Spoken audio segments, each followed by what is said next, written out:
Hello. Hi, everyone. Rebecca, I see you have your hand raised.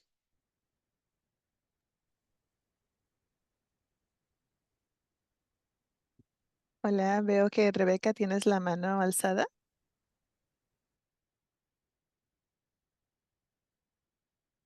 What's going on? Okay, never mind.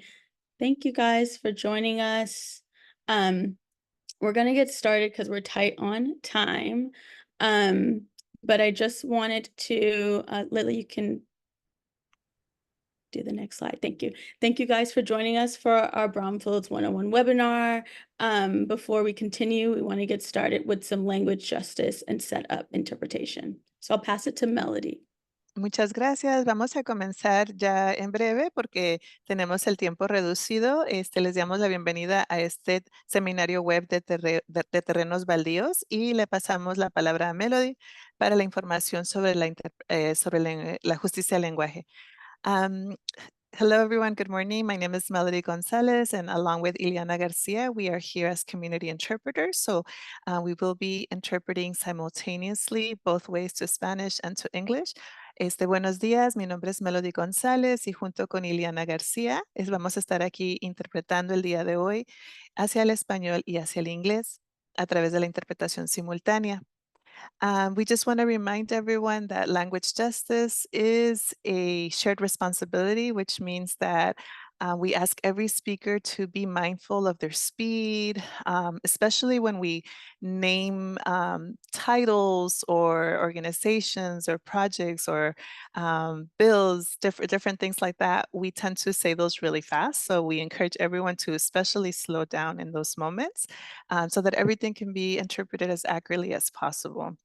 Queremos dejarles saber que la justicia del lenguaje es una responsabilidad compartida, así que les pedimos que sean conscientes de la velocidad a la que están hablando, especialmente cuando decimos algún nombre, algún título, nombre de organización, nombre de un proyecto de ley.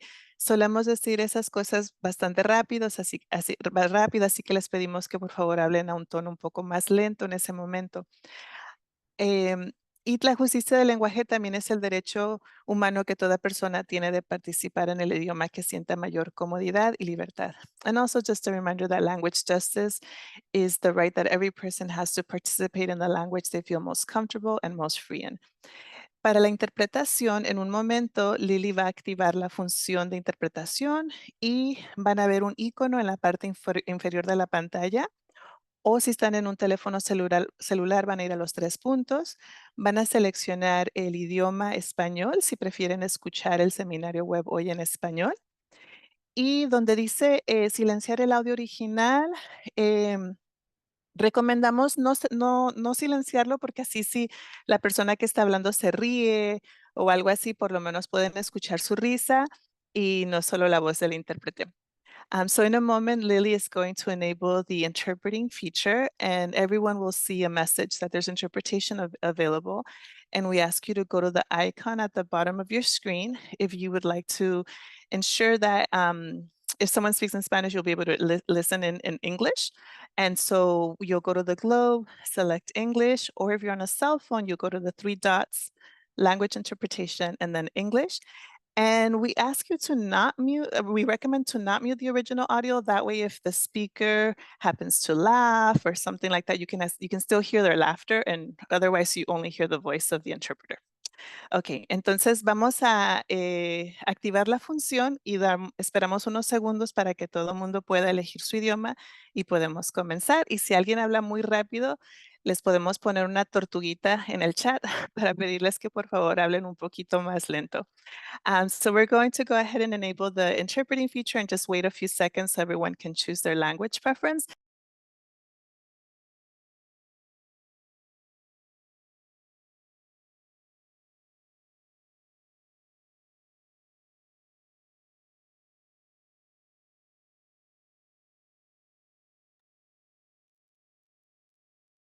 Shall we test the interpretation really quickly?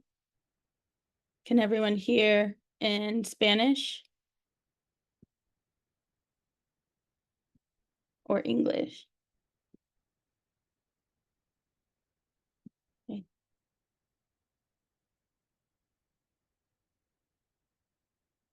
Okay. I think it's good. I can hear you. Great. Okay, great. All right, thank you, Melody, and thank you, Lily, for setting up interpretation. We can skip. Melody talked about this slide as well, so we can skip to the next one. I believe the chat was down, but now it's up. So please, you can type in the Q&A for any questions you may have, but now we also have the chat open. So feel free to post any comments in there. Q&A at the end will allow you to raise your hand and unmute yourself. And as Melody just mentioned, if you haven't already, please look at the globe at the bottom of the screen and select your preference for language. And next slide, please. Oh, and the interpreters put in the chat, if someone is speaking too fast, they will put a turtle emoji to slow down. So yes, we want to be super mindful of how fast we're speaking, so that our interpreters have enough time to really convey what we're saying in English to other participants. So I just wanted to give a quick background on our Dieta project. Before we get started, for those who are unfamiliar, Dieta stands for Toolkit for Integrative, Equitable, Restorative, Remedial, and Advanced Solutions for a Healthy Future Generations project. And this toolkit was created to help address legacy soil contamination and the lack of safe, healthy, accessible parks and green space in South Los Angeles and other frontline environmental justice communities. A lot of the legacy soil contamination that we know in South LA and other overburdened communities is caused by environmental racism, a history of exclusion, and a history of displacement. And so this project was really born out of that and what we were seeing people, communities facing on the ground in these areas. The goal of the toolkit is to share a general overview of the cleanup process and identify best practices to ensure that park and open space projects that are built on contaminated soil are comprehensively developed through an efficient and robust community-led planning process. Another big component of the project, in addition to our community action piece, is the policy agenda, a list of demands and priorities that we would like decision makers to consider regarding brownfield remediation and redevelopment. Next slide, please. And so the purpose of today's webinar is to, one, build capacity of South LA residents and community advocates to engage in the brownfield remediation and redevelopment process. I think you have to click it one more time, Lily. Thank you. To increase understanding of the brownfield transformation process from community organizing to land acquisition to redevelopment. We know it's a really long process to transform these sites. And third, we really want to look at some of the challenges for transforming these sites and discuss possible policy solutions. And next slide. Thank you. So today we're going to hear from 4 people. Really excited to hear from them. I'm going to learn so much. But we're going to have Brittany Lou Jones from Redeemer Community Partnership talk a little bit more and present on the former Jefferson Drill site and the organizing that went into that. And then we'll also hear from Cynthia Babbage from Del Amo Action Committee, Bees Zhang from Los Angeles Neighborhood Land Trust, and Jen Ganata from Communities for a Better Environment. And now I'll pass it to Brittany to talk about the former Jefferson Drill site. Thank you so much, Deja. I'm hoping everyone can hear me okay.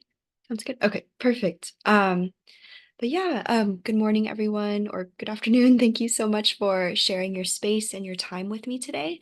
My name is Brittany Lou Jones. I'm with Redeemer Community Partnership, and I'm really excited to just be here and share a little bit more about our community's work and sort of reimagining and co-creating a new vision for the Jefferson Drill site. So next slide, please. Thanks, Lily.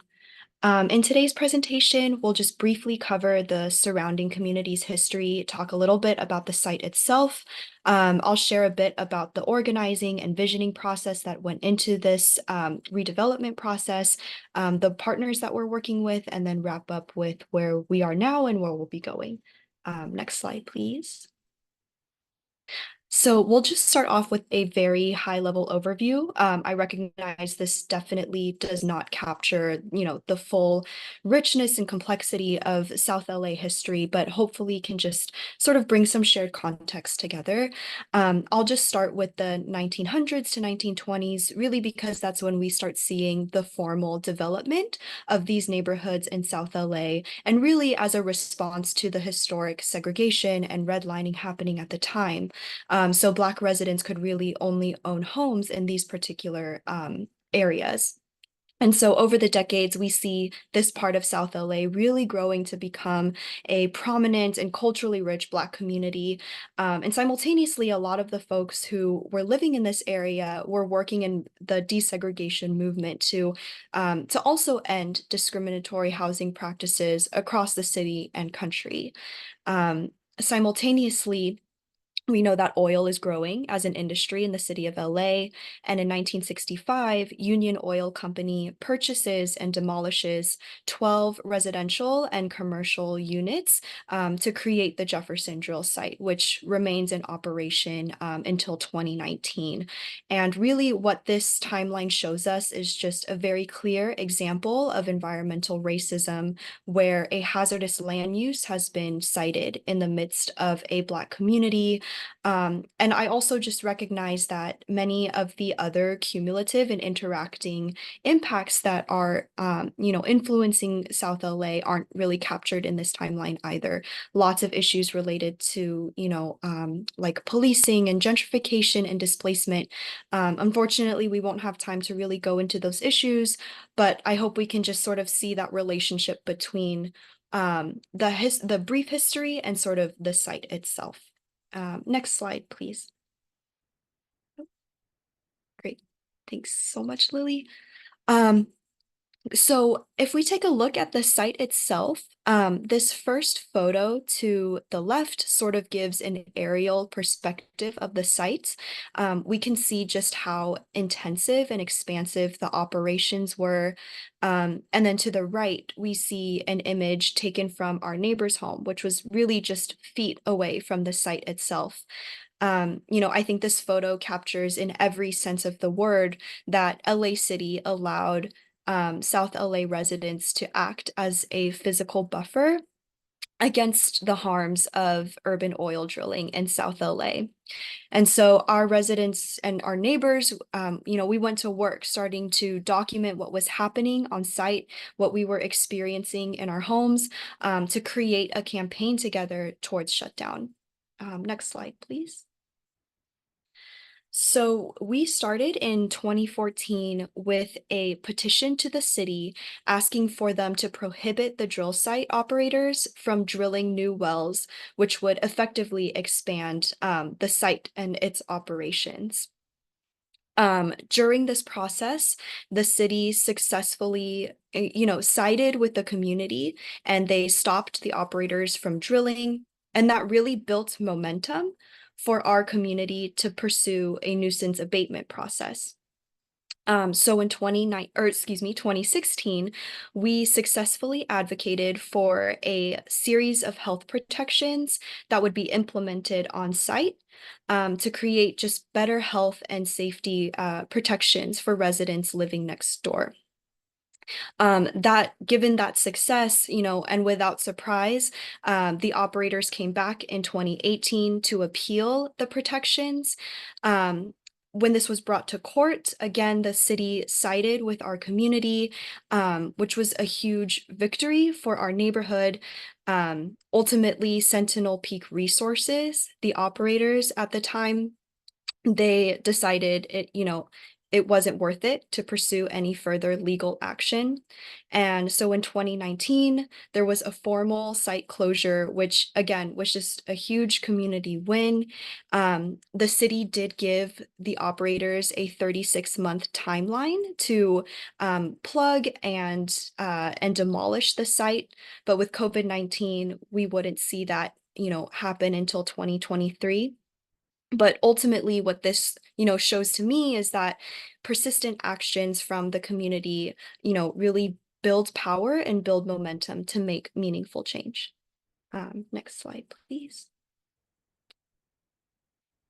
So in 2019, right when we found out that closure was happening, we got to work to organize our neighbors to really get ahead of the redevelopment process and make sure that our community members and our neighbors had the first say in what would come next. So we hosted workshops and charrettes so that folks could come up with new ideas for what they wanted to see on site and vote for their favorite configuration and layout. With COVID-19, it really shifted what our organizing and engagement could look like. We moved a lot of our workshops online and really leveraged, social media, text messages, phone calls, and things like that. We didn't want to have in-person gathering put another, harm on our community and our neighbors. But we also didn't want folks to be left behind in this iterative process of, reimagining something new. Overall, though, it was just really exciting to see our neighbors take charge in, what they wanted to see come next. Next slide, please. And so after, this sort of preliminary stage of engagement, our neighbors decided on three primary land uses for the site. The first is for affordable housing, and specifically for the longtime residents who've been living there, and many of which who've been impacted by the gentrification, associated with being so close to USC and downtown. The second is for a community center, which would be really focused on providing a free gathering space for all ages to use. And finally, our neighbors pointed out the need for green space, and specifically through like a neighborhood local park. And so in our work with the LA Neighborhood Land Trust, we hosted another series of workshops to, vote on a new park layout, which is what you can see on the rendering there to the left. Next slide, please. So I think it goes, without saying that our lead partners really are neighbors. We wouldn't get to where we are without them, and we can't move forward without them either. We also had some really strategic partners and organizations who provided a lot of just financial and technical and advocacy support in this process. The first is the LA Neighborhood Land Trust, which is the primary site co-owner. They'll also be overseeing park development, remediation. The Neighborhood Housing Services will oversee the affordable housing development. I've only added RCP just as we will continue working as the community-based organization partner in this process. And finally, the Office of Reggie Jones Sawyer, who provided a $10 million grant that helped us, acquire the land and really like move forward with community acquisition and ownership. All right, next slide, please. And so just, to wrap up with that, there's still a lot of work to be done. I think our main priority, of course, will be to continue making sure that community members and neighbors have, first say and lead the process throughout remediation and redevelopment. Right now, we are working with the LA Neighborhood Land Trust on a DTSC grant to really prepare and assess what a remediation plan can look like for the site.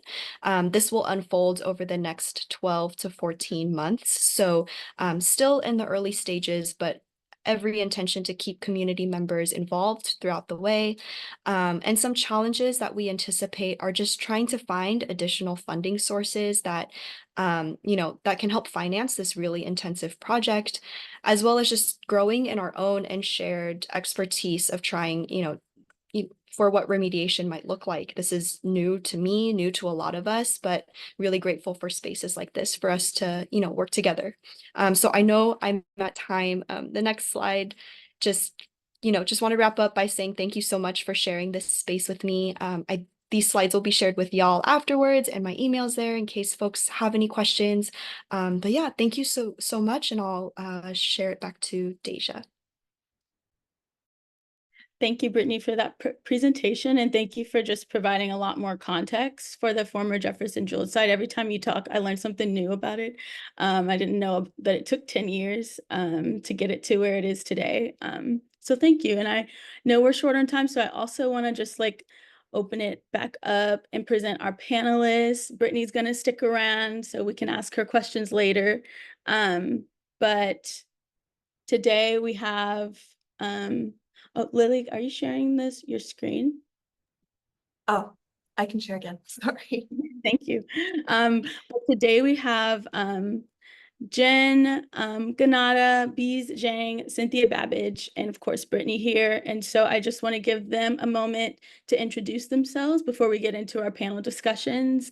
And so first we'll start with Jen. Do you mind just sharing a little bit more about who you are, what you do, and your organization? You have a minute.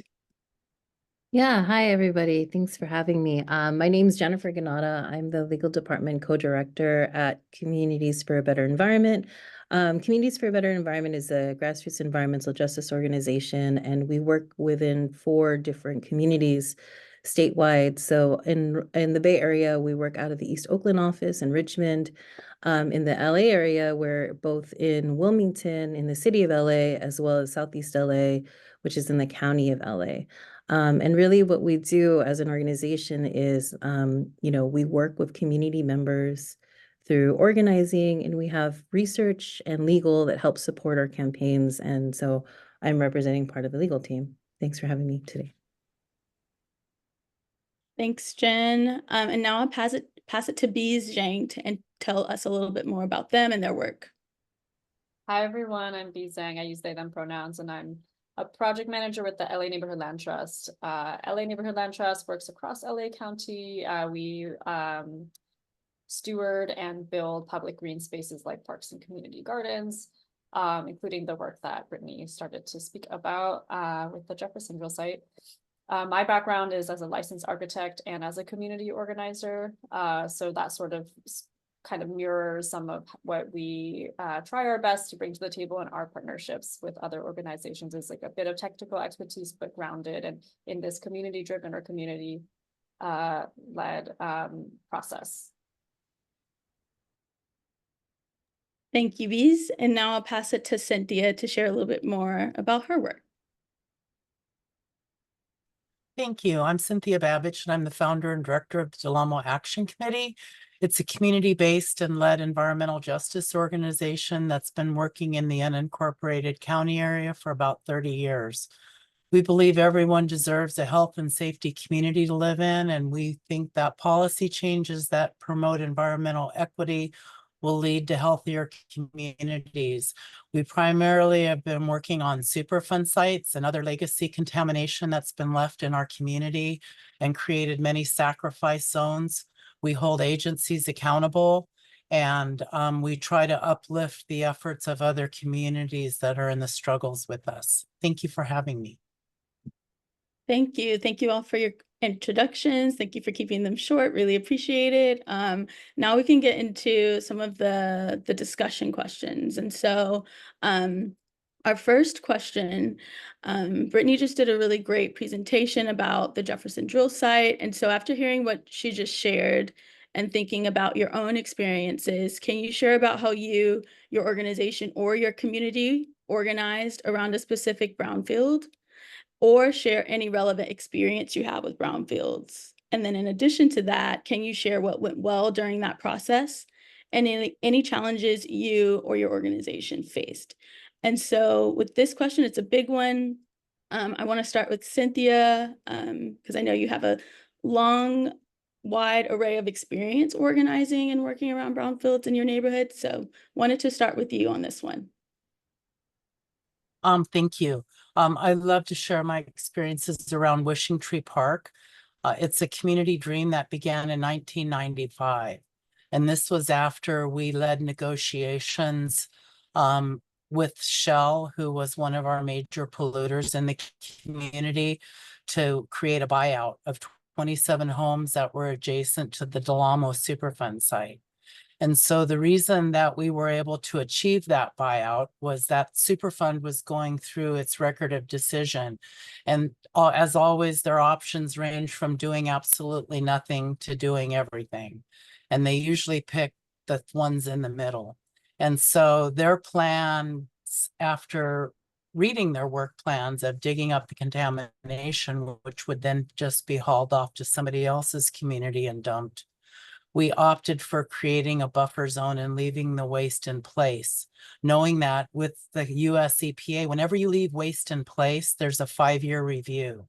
So we continue to watch that process and hope that technologies and better ways of handling hazardous waste come to play, and maybe someday that contamination will be removed from the community.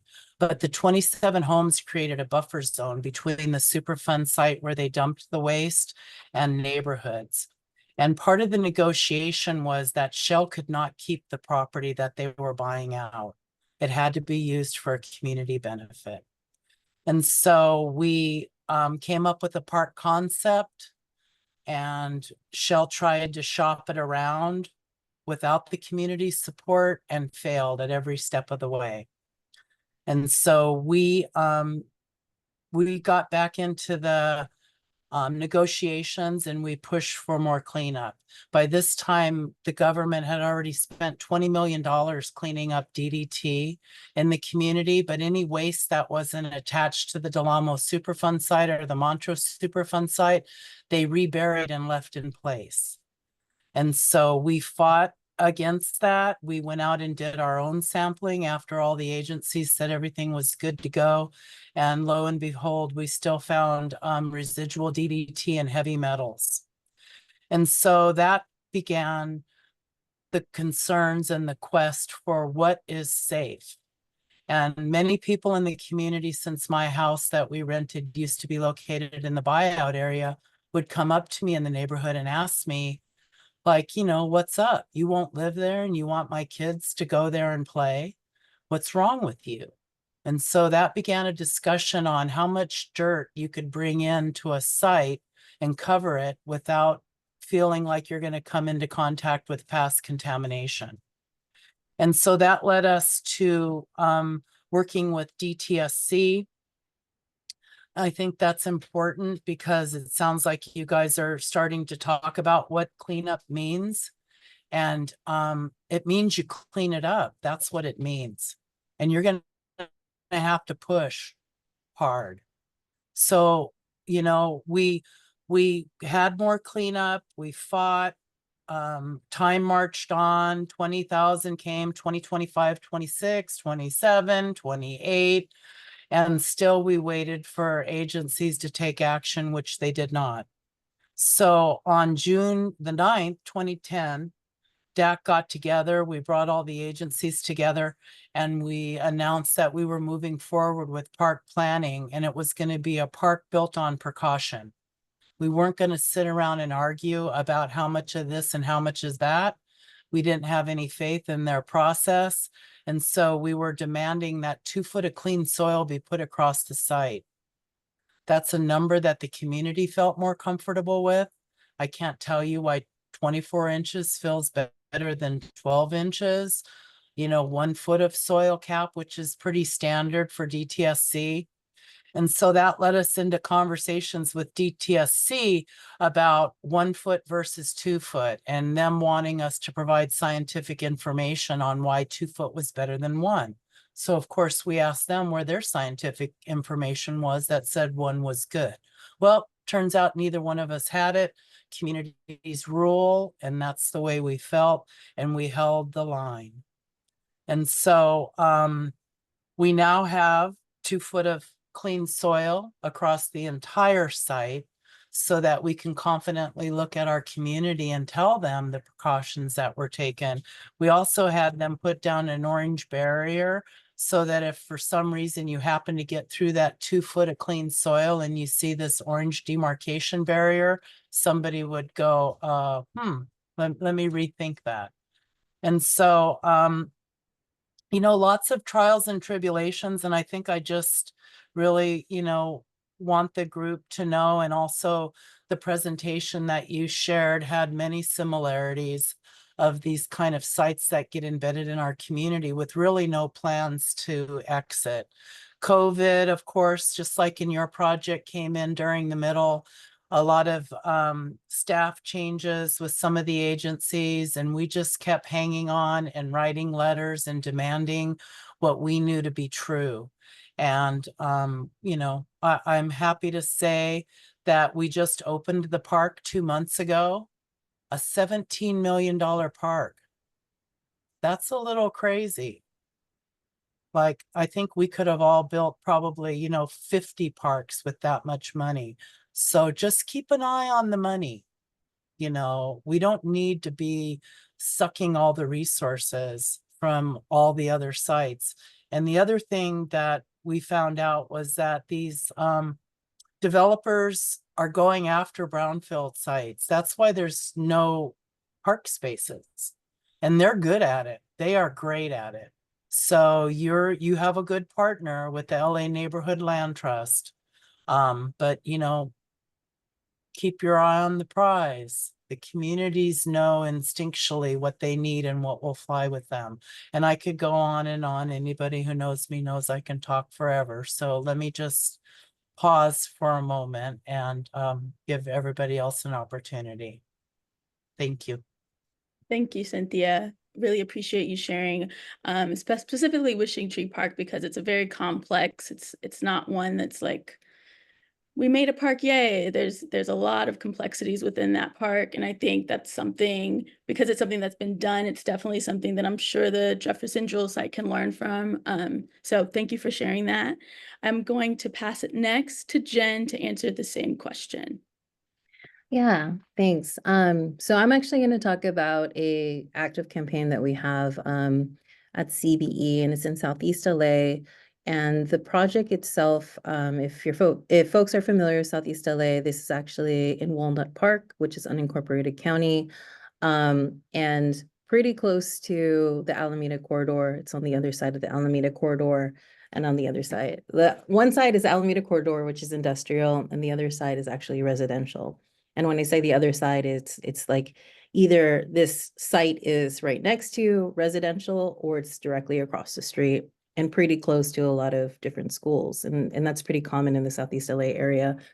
I wanted to start off by also saying that I think where we are in terms of thinking about redevelopment or thinking and looking at brownfields, like we are really dealing with this like legacy of industrialization, right? Like this is land that has been used for many decades for industrial use. And because of all the reasons that Brittany had mentioned, of redlining and the way that, zoning occurred, you have what we considered incompatible land uses now with residential.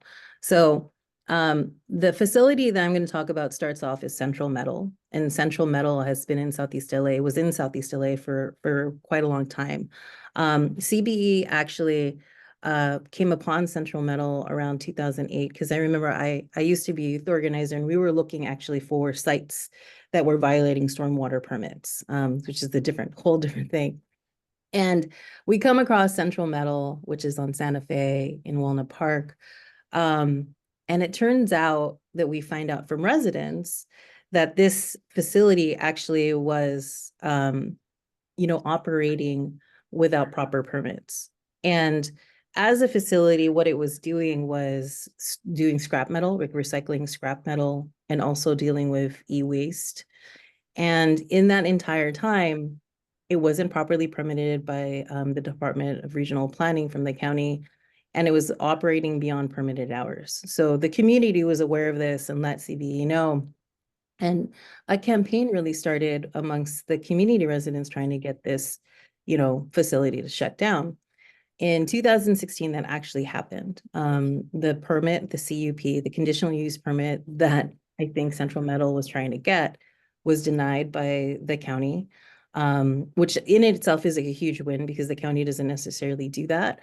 But that actually, I think, points to what happens next is that it's not a done deal, right? Like stopping a facility is one thing. The next thing is, what do you do with it? DTSC did not do the cleanup for this site. They actually gave it to, like when you do cleanups, there are all different types of agencies, but it was actually the CUPA, which is the local agencies, the Certified Unified Program Agencies. So that includes like LA Fire Department, Hazmat, et cetera. They were the ones who were responsible for doing the cleanup. And what ended up happening is that there were piles of just waste that had heavy metals that I think what ended up happening after it shut down, EPA found out, because EPA was already in the area because there was other contamination that was getting into the groundwater. And so the EPA was like, is this the cause of the groundwater contamination, right? So the EPA comes in 2019, starts doing their testing. And during this whole time, though, the site is still being leased to like a trucking company so that trucks could come in. So like we shut down the metal recycler, but it continues to be in an industrial site. So, like it's being leased by other industrial, lessors. And I think like what ends up happening is the EPA finds out that, okay, there is heavy metals here, like lead, as well as arsenic, but then they don't, they don't put it on the national priority list. They're saying, okay, there's stuff here. We're going to do more testing. And in and of itself, the testing was really difficult for the EPA to do because you need access agreements. And a lot of people in the area are actually renters. So you have to go through the actual landlord to find out if you can have access to the site. So I think that's like another thing to keep in mind, particularly in environmental justice communities where you have high rates of renters, like getting access to the land to figure out what's in the soil proves to be a challenge. And at the same time, so Central Metal sells the site to actually U-Haul. And U-Haul now wants to redevelop. And this is now we call it our U-Haul campaign. But I think where we are now with it is like we are now dealing with DTSC because U-Haul has signed a voluntary agreement. They're trying to go through DTSC to get it approved so they can redevelop. But what we found out in this process is one, there's presence of PCBs, TCE, VOCs, and U-Haul wants to do grading. And if they grade and they dig deep enough, they'll hit actually, the cap, the concrete cap that was there to keep everything in place. So we're at this place right now of DTSC being we are really concerned about this because we know that, when it was a metal recycler, folks had concerns about getting the fugitive emissions from the site. And at this point, it's not like a normal U-Haul, like where you're just going to get a truck. It's actually a U-Haul where they're fixing trucks. They're having like the trucks come in, and also a storage facility. So there are still concerns about the brownfield, and it's still in this area where on one side is completely residential. And I think really what this has shown to CBE is that there are so many layers of just like what is oversight and what is voluntary agreements, what is like, how does that actually achieve a cleanup for the community when it's not really, it's really for the industry, so they can go ahead and say they're not liable for any contamination. And this is like an active campaign, and I think the whole idea of this too is this site is part of something that's being rezoned in LA County. So there are all these different pieces of like what it means to have industrial sites, what it means to be mixed use, and like how are we still dealing with a legacy of contamination. And I know it's not like a neat sort of end wrap up, because like we're in the middle of it, but I think that's the whole, like these campaigns are very long and the cleanup itself is very hard. And, like, I think the whole point of like CBE being involved is like, how do we make sure that community members are involved, and how are they being able to say like what we think this land should be used for? Thank you, Jen. Thank you for providing context on Central Metals. This is actually my first time hearing that much in depth about the history and context of that site. Sounds like you guys are in the middle of it, similar to Brittany also a little bit. Thank you. I want to pass it to Bees, but before I do, just want to remind everyone to be mindful when you're speaking. Speak a little bit slower for interpretation. All right, you got it, Bees. Thank you. Thanks, Deja, and thanks, Cynthia and Jen, and Brittany, for all that you're sharing. I think these kinds of spaces and conversations are so important, because we're hearing the same kinds of tactics, players, stakeholders, and environmental justice, or environmental injustices, really, coming up in each of these instances. I want to share a little bit as somebody, and an organization, the LA Neighborhood Land Trust, that although we have the stewardship and organizing piece to our organizational mission, that we are operating in this space very much as a technical expertise partner as well. And so something that's unique to our organization is that we have the flexibility to hold, own, and purchase properties like brownfields. And we have an environmental justice mission. So that is what we choose. We choose to work with and identify these sites with our community based organization partners, and then take on those liabilities and risks, so that it's a community process rather than a process driven by capitalist gain. So for Wishing Tree, which I did not get to work on with you, Cynthia, but Tori Chair, our executive director, has worked very closely on, that was really important because other agencies and even other nonprofits were worried about those kinds of liability issues, which they were rightfully so, right? And with the Jefferson drill site, or the former Jefferson drill site, we were able, on behalf of our partners, to negotiate directly with Sentinel Peak Resources. And in that case, it was a good tactic. It was strategic to have an organization that was separate from the advocacy efforts that shut down the drilling. Although, of course, our work only exists because of those, to support those advocacy efforts as well. So there was a bit of sort of multi-pronged strategy there. The oil company was willing to negotiate with us, and actually didn't know about our relationship with Redeemer Community Partnership until after the acquisition was completed. And I'll also add that in both these cases, and also, some of the work that we have been lucky enough to work with CBE on, which right now the Maywood Riverfront Park, having a really good environmental consultant is so critical. to understand what we're purchasing, understand the future work. You know, you've already heard, or we've already heard in this conversation from Jen, Cynthia, and Brittany, how that starts to play out in those complexities. So to speak a bit about what went well in the process and some of the challenges as well. I think for, you know, speaking to the Jefferson drill site, we were able to, in our role in the partnership, complete the acquisition as part of a competitive sale.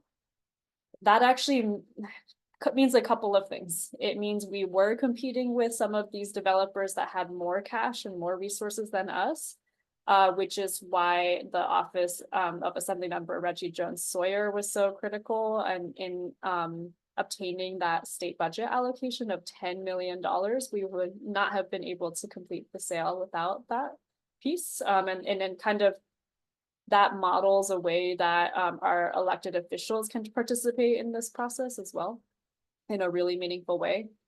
If the acquisition had been part of a more traditional grant program, I think we would have struggled to compete. There are a lot more review processes, appraisal processes that the state would go through, and that, you know, we would have to go through with grant programs. So it actually became a good thing. And I know this is a little in the weeds, but it became a good thing that our organization as a nonprofit can sort of go for public funding or compete as a private competitor, right?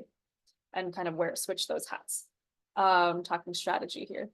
And then for Wishing Tree, what the challenge, Cynthia, you brought up was it got very, very expensive for the environmental consultant and oversight costs.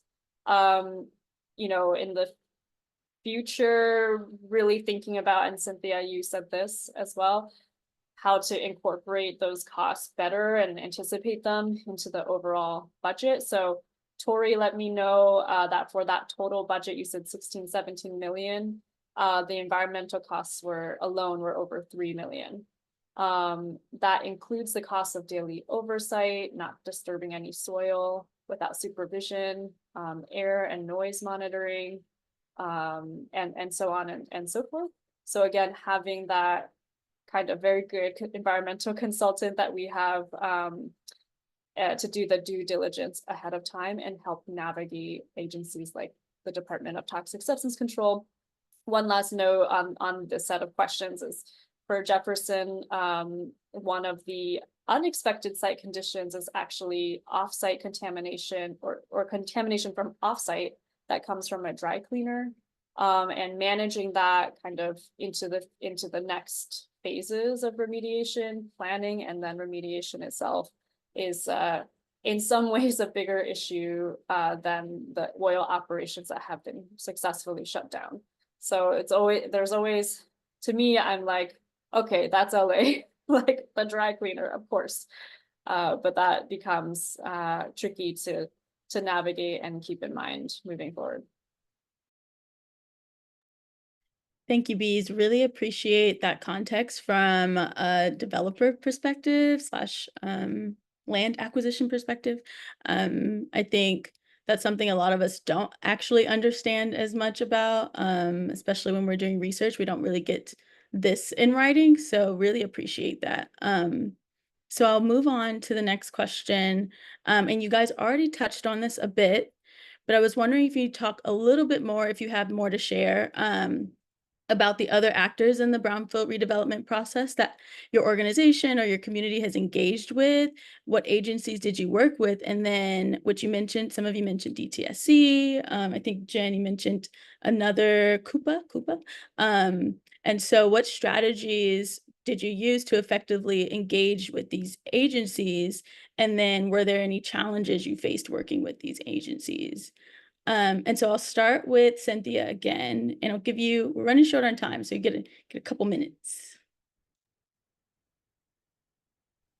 No worries. Initially, we worked with assessors because we negotiated the buyout of the homes. It was a private buyout. It's the best buyout that I think has been in the country because it was a private buyout. It was an eminent domain by the government. People can't afford to take 30-40% loss on their homes and move on. So that was super critical. it was hard to do because the assessors have, you know, this oath of how they appraise people's properties. And so we asked them to look at the properties as if they weren't contaminated and as if they were fully permitted, because they wanted to play the show me your permit game. And so once we kind of go over that hurdle, the offers came in, they were all good. Shell wanted to have eminent domain authority over the members of the community in case somebody didn't want to leave. They wanted to push them out. We said, no, that's not going to work. If the deal's good, people will go. And they did. So we pushed back on that. We also negotiated a process for the renters. I heard someone speak about renters and not having a voice. And, you know, we do. I was a renter in my community. I didn't own property there. And my voice was really loud and heard. And so we had somebody help us who had done corporate relocations. And so they were able to pull from that, and people had a moving expense. And they also had a rent differential based on how long they'd lived there. All of these documents I have, they're translated, they're ready to share. So you let me know what you guys would like to have. The EPA was also a player. They sat next to me during negotiations, mostly to make sure that, you know, they like to claim safe and sanitary and all that hunk of baloney that they spew out. But they sat there, and I hope they learned something. And we came up with this agreement. I talked about DTSC, just, you know, hold the line. Voluntary cleanup agreements are bad. And I put my contact information in the chat. I can share more on that. I think also the politicians, I saw something in the Q&A about people in communities asking for parks and the pushback about not having any money, anything like that. You know, the Land Trust is a great partner. They can help hobble those resources together. But also communities can push for that too. There's a lot of money out there right now in the bond for acquisition.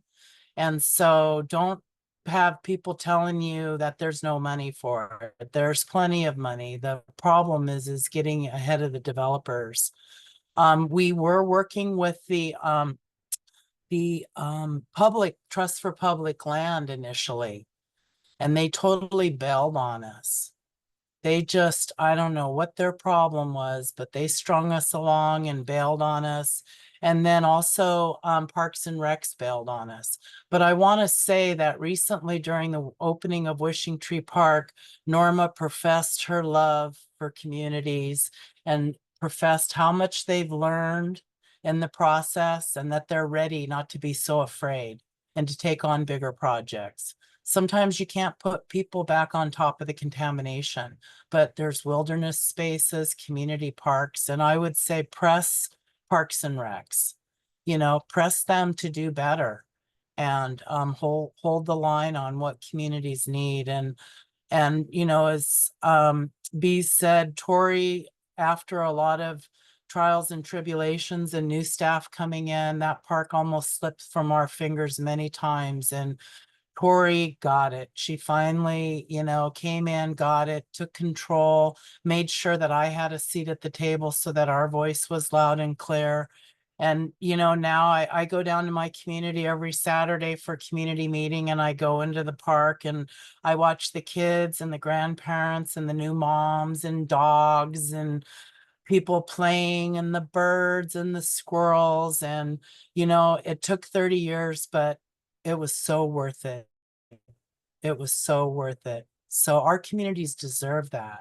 And we just need to teach people, you know, it's hard to get community engagement, but we just need to create that space and keep the arrow moving forward so that they can jump in when it's appropriate. So hopefully that helped a little bit, but you know, pull in anybody that you need to have in the meeting, but you lead the meeting. You can do that. Thank you, Cynthia. I saw a question in the chat. It's a quick one about when the planning department gets involved. Oh, Jen responded. Never mind. Thank you, Jen. So never mind. We'll move on. Thank you for answering that, Cynthia. And I'm really glad that after all of that hard work, you are able to sit and smile at some squirrels on the park that you worked so hard for all these years.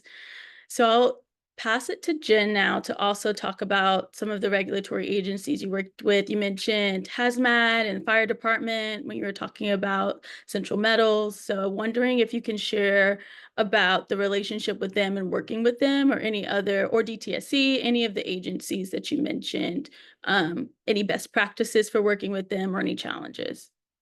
I think like, so I feel like when they started doing the cleanup for Central Metal and thinking about it, like it was already at a time like not too long after Exide. So I feel like different agencies, and for folks who are not like familiar with Exide, Exide was a battery recycler that was in Vernon. It's, you know, that cleanup is actually still ongoing. But the battery recycler was a lead smelter, basically. They were like smelting the batteries, and then lead was coming up, and it basically impacted the surrounding community in Southeast LA and East LA. And so I think that agencies are trying to respond because they didn't want another like situation with Exide of realizing like, oh, well, you know, all these agencies, the point about Central Metal is like it was operating without permits. So I think what ends up happening for Central Metal, like how CB gets involved with working with the Department of Regional Planning, is we start working on something called a Green Zones Ordinance, which is supposed to look at like incompatible land uses. It's not perfect because I think, you know, the whole idea of where U-Haul is right now, it's just the timing of things, right? Like the Green Zones Ordinance got passed, but it didn't get implemented until a specific date.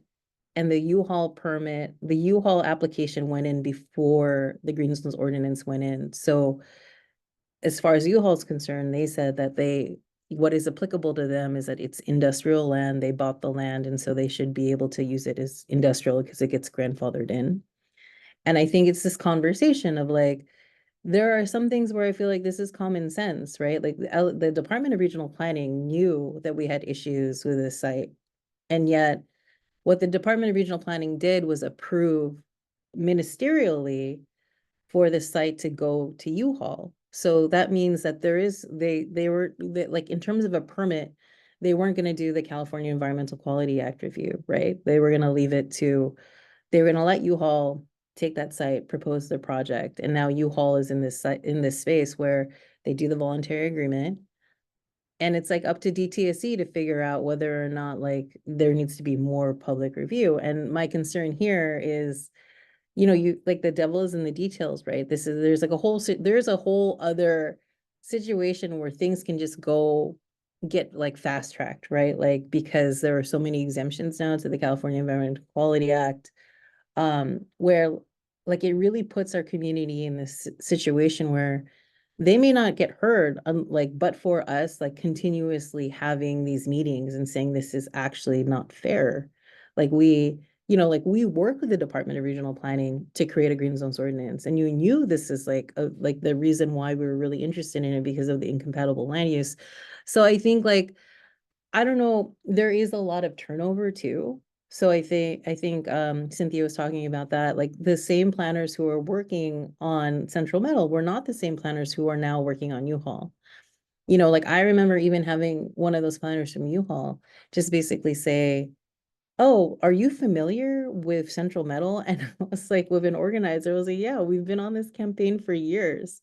And I think that's like the whole thing of like when you're not actually in the community and doing the ground truthing essentially, like that's the hard part. It's been really hard also for DTSC to understand like what the situation was because they, you know, they gave it to the Coupa and they were like, we didn't do this and we didn't do the cleanup.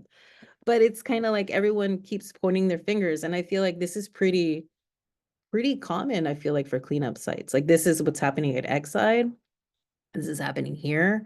You know, I was looking at other different case studies of just different brownfields and trying to get them redeveloped. Like everyone blames someone else, or someone says like, no one would ever build on contaminated site because you can't get a loan to build, which is not true. Like, you know, like I've seen now countless examples of things getting built and not doing the environmental review and not doing the mitigation or the remediation that needs to happen. So I think that's like like without having any accountability measure, I think that's like the difficult part. Like how, like what is your recourse when like they're not doing it right?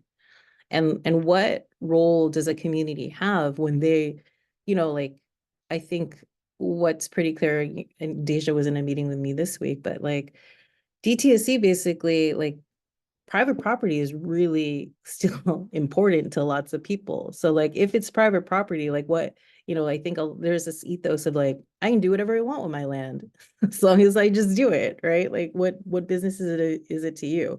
So I think that's kind of like, I think things that need to change. And I think that DTSC keeps hearing it from us because I feel like there really is a disparate impact in specific communities.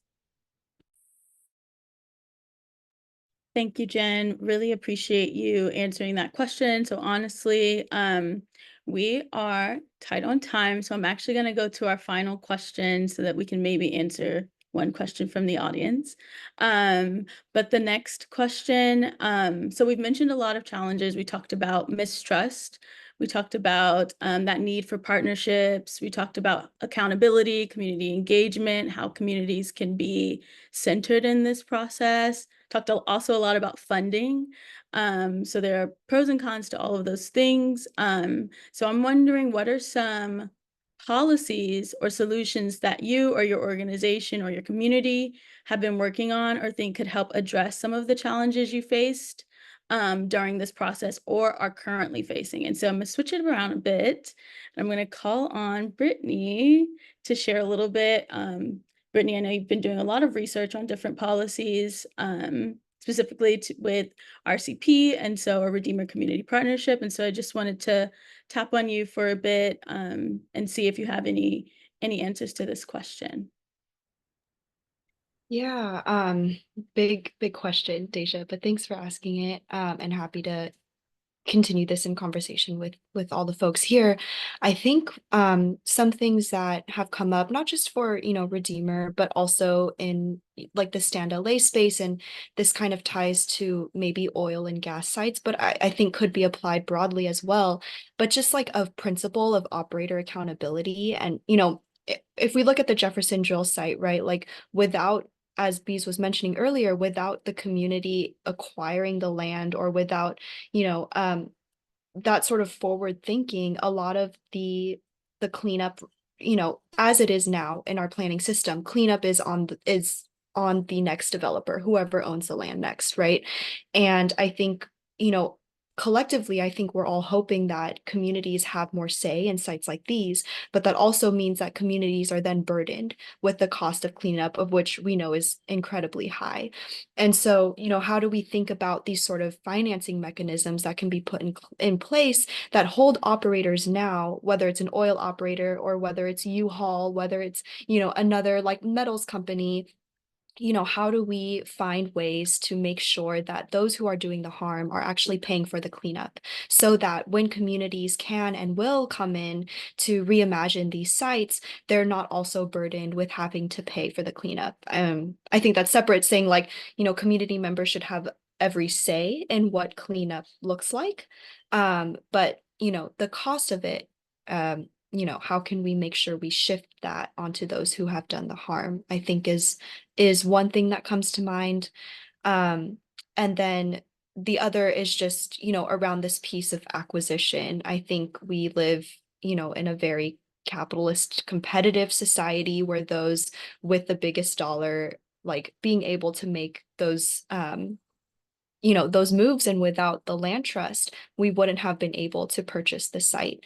But how can we think, more creatively about, not about just like funding and allowing community members to have more of that just financial power to move forward on the site, but also thinking about, is ownership the way? There's plenty of ways to steward and care for land that, doesn't need necessarily ownership. But I think where we are now in sort of like our private property, even American dream sort of lens, I think that's sort of a big tool. But I'll pause there. I know there's other folks who, can definitely speak to this as well. Thanks, Brittany. I think in all of our spaces, we've been talking about this operator accountability, and I know it's proven really difficult to figure out.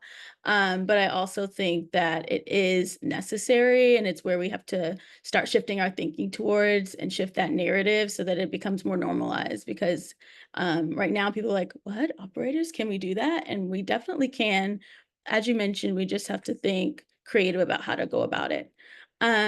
So policy solutions, I'm going to ask Bees to now answer if you have any ideas. I don't know if Los Angeles Neighborhood Land Trust has been working on anything, working on policies or anything like that, but would love to hear your perspective. Yeah, thank you so much. And I just want to say, with the DTSC, Cynthia, you said Tori made sure you had a seat there, but you and Tori made each other stronger, and DAC and LA Neighborhood Land Trust, like having you there helped move forward conversations with all of the agencies, you know, and DAC having a voice there. So I think in all of these conversations, like we are stronger when we are showing up together and not doing it one organization at a time. So I just wanted to note that too.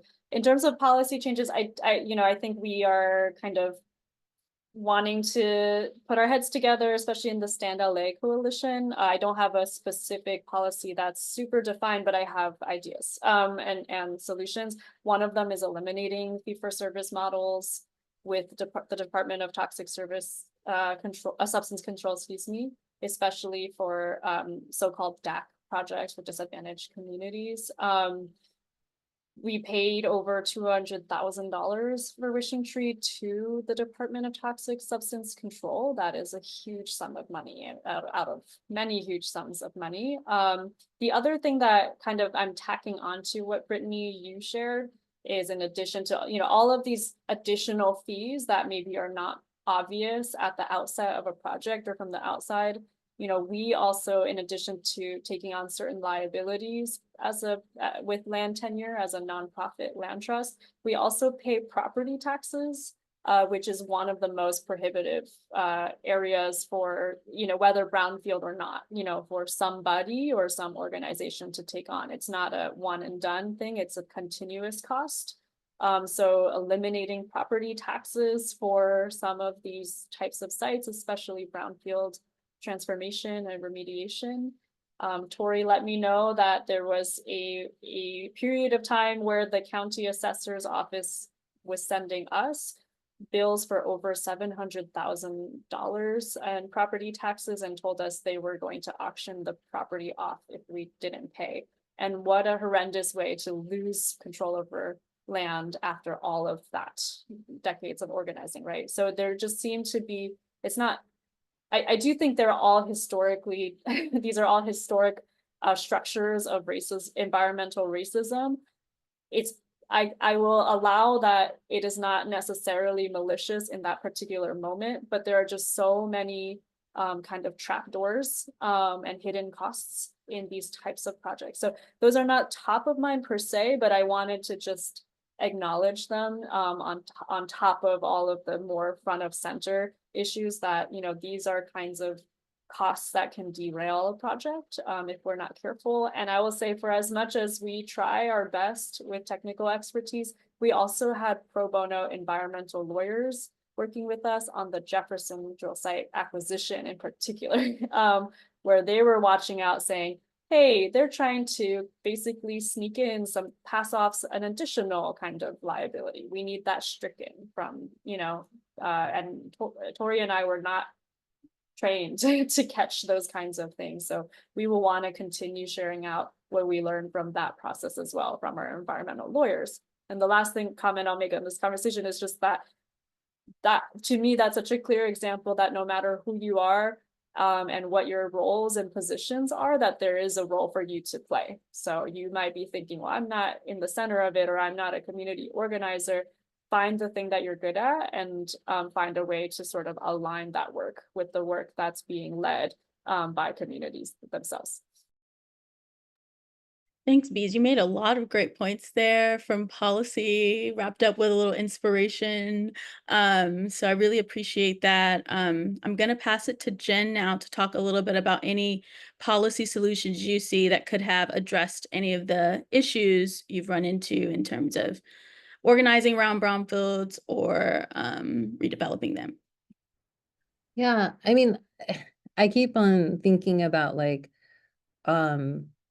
these equity issues and as it relates to environmental justice communities. And I, like I had mentioned before, like a lot of decision making and notices even only go to landlords or landowners. And I really think there needs to be a better way to instill deep democracy. And I know no one, like I know most developers like kind of bristle at the idea of like stronger CEQA protections, but I actually do think the path forward is to like have something that is more accessible that allows community residents to participate in the process.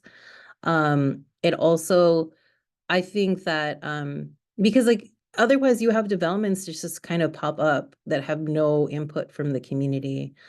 And I feel like there's something that's really inequitable, particularly in communities where people have never had a seat at the table. And I don't, like I don't know what that language sounds like, but I feel like even just the way we do notices or the way that people find out about projects, like I think it's like a problem if you only hear that like from word of mouth and no one even shows you like what the impacts are. And I think they're just like, especially for folks who are doing development and who are in bureaucratic spaces, there needs to be some type of accountability that you're actually meeting the people that these projects are going into. Because I feel like how else would you be held accountable? Like, I feel like there is such a big difference in the way that government treats people when they actually meet the community residents on the ground and see what's happening, because it's not theoretical anymore. These are people, they have names, they have like, maybe generations of people living in those communities. So I feel like, I don't know what that looks like is in terms of policy, but I do feel like there needs to be just better, like a better way of getting people involved. Thanks, Jen. I think we can all agree that communities are trying to figure out how to get themselves involved. I think that's why we also created the Tieta project, but it has proven a little bit more difficult than we anticipated. Because I think Cynthia mentioned earlier, sometimes it's hard for people to participate, especially when they're working and they have other competing priorities. But then we also need more outreach and engagement and participation from government, other agencies. And then we all have our own capacity. So we have to figure out more creative ways to ensure that everyone has a seat at the table, especially in our communities.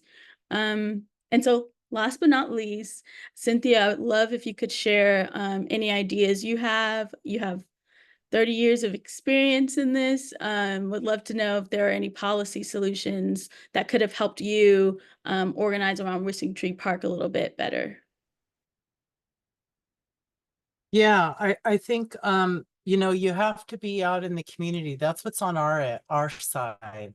We are in the community, and that's how the communication links are going to happen. And our organization, we try to think of ourselves sometimes as an arrow, and DAC is the point. And people have to be able to come in and go through the process as their life dictates. But if they know that there's a solid force moving forward that's including their input, I think that will help as far as getting people engaged, along with passing out flyers and being present. And I think right now in our community, we got a grant from Cal EPA, and we're working on 3 focus areas, and all of them have a policy change. One is Jones Chemical, a chlorine transfer station that's been in our community since the 40s, needs to go.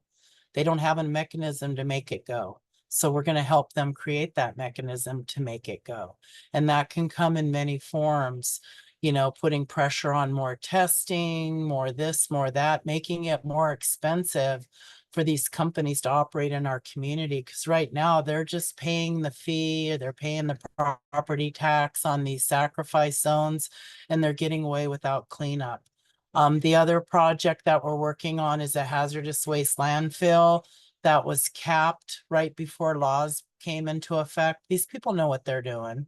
And so the agencies come in, they do the closure, they're kind of done unless you have a community focused on that site. So the focus group has brought more pressure. A meeting we just had, one of the residents talked about a dust devil that got started up on the site. Somehow for the agencies, that opened up a door to go back and look at climate change. So sometimes our work with the agencies are helping them get their foot in the door so that they can actually have some authority over something that they don't.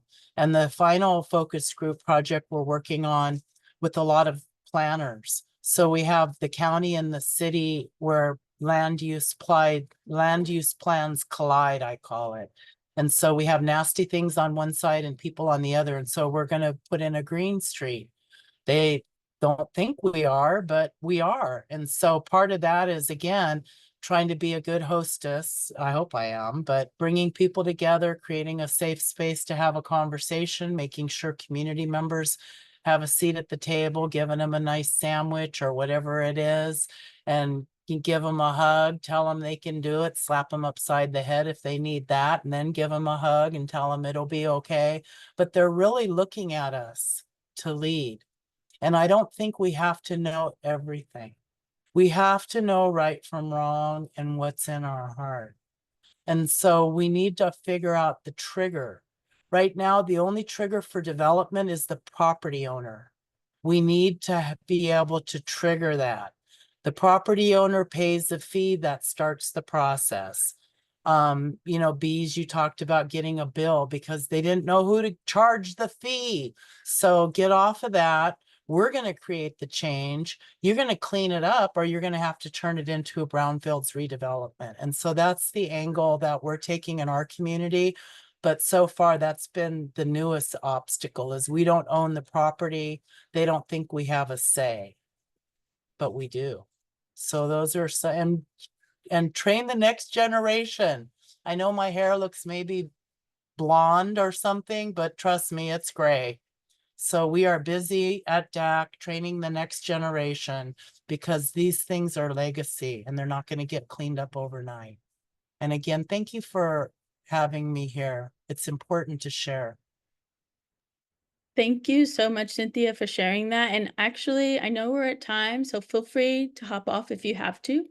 But Cynthia, to your point, one of the questions in the chat was around Ashley has been dealing with a lot of I guess non-receptivity from the government in terms of they have ideas of what they want to see in their neighborhood, but other things are being built in their neighborhood that they don't want. And so Ashley's asking, how do we deal with the county basically saying this is how things are, and they're not trying to make a change that the community is desperately asking for? I know it's a broad question, but it's one that I'm assuming many people are facing right now.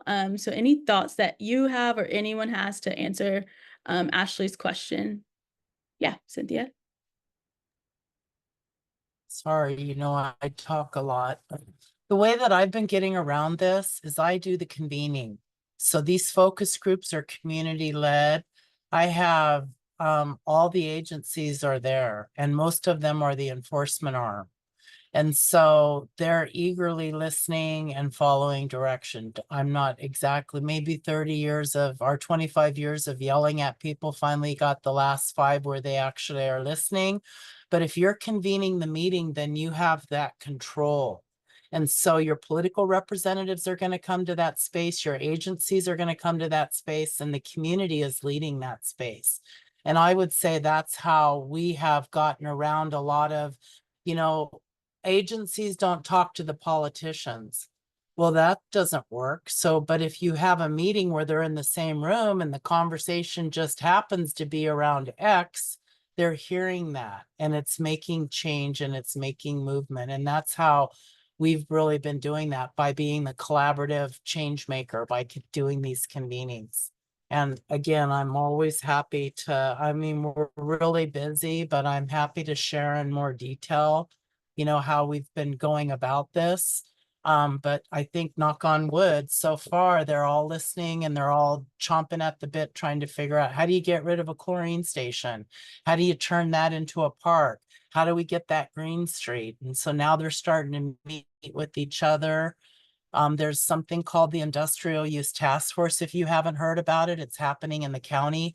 They can come out and do joint inspections, and it's a pretty phenomenal group of people, and they're, you know, they're making some things happen. Thank you. Thank you so much, Cynthia, for sharing that. I believe you're talking about the Los Angeles Environmental Justice Symposium. I attended that in April. It was really great to be able to connect with all of those agencies that I normally don't get to see. So I just want to take a moment. Thank you all for joining this panel. We're going to wrap up now because we're 5 minutes over, but thank you for staying on. Really appreciate you guys coming and sharing your experiences and talking for an hour straight. So thank you. And I think we can wrap up here. And if anyone has any questions, feel free to email me. I'll put my email in the chat. And we'll be sending out a recording as well for those that didn't attend or would like to watch again. But thank you all. See ya. Bye.